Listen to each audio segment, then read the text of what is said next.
今天我们修一下这台空调。你看，这是一台美的的，故障现象是显示 E3 内机不工作。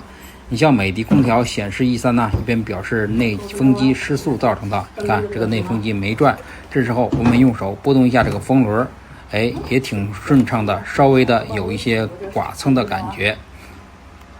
这时候咱们把这个电源插头给它拔掉。拔掉之后，咱们把这个固定螺丝的这个装饰盖给它全部弄掉。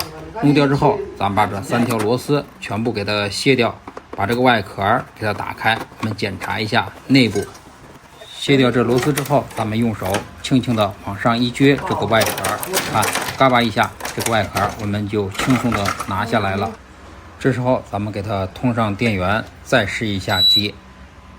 我们摁一下这个应急开关。这个应急开关摁一下也是能启动的，因为把这个外壳摘掉，遥控是不顶用了。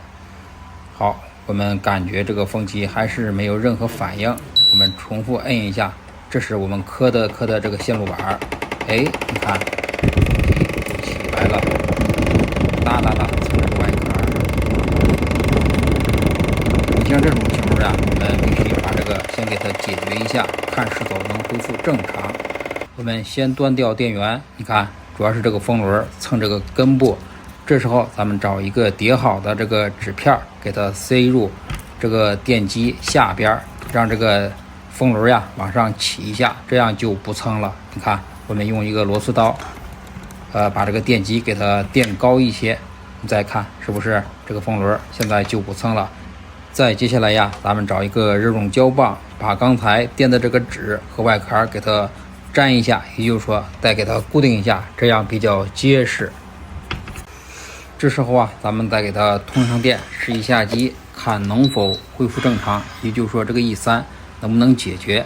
我们摁一下这个应急开关键，你看摁下去之后，这个空调还是没有反应，说明它还存在问题。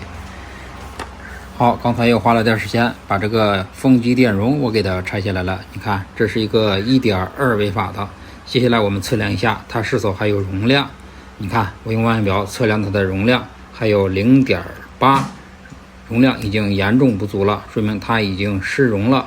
这时候我们给它换一只新的，看一下能否解决这个问题。你看，这是刚才我给它换了一只新的，这个是带线的。我们给它换上了之后，接下来我们插上这个电源插座，开机试一下能否恢复正常。好，我们按一下这个电源键，你看这个风轮已经转起来了，风还是不小的。我们用手感觉一下，这个风还是挺凉的，说明这个空调咱们就已经修好了。它这个主要是2个问题，一个是这个风轮蹭这个外壳，再者就是风机电容有问题。好，我们把这个壳子装上了之后，这个 E3 立马就消除了。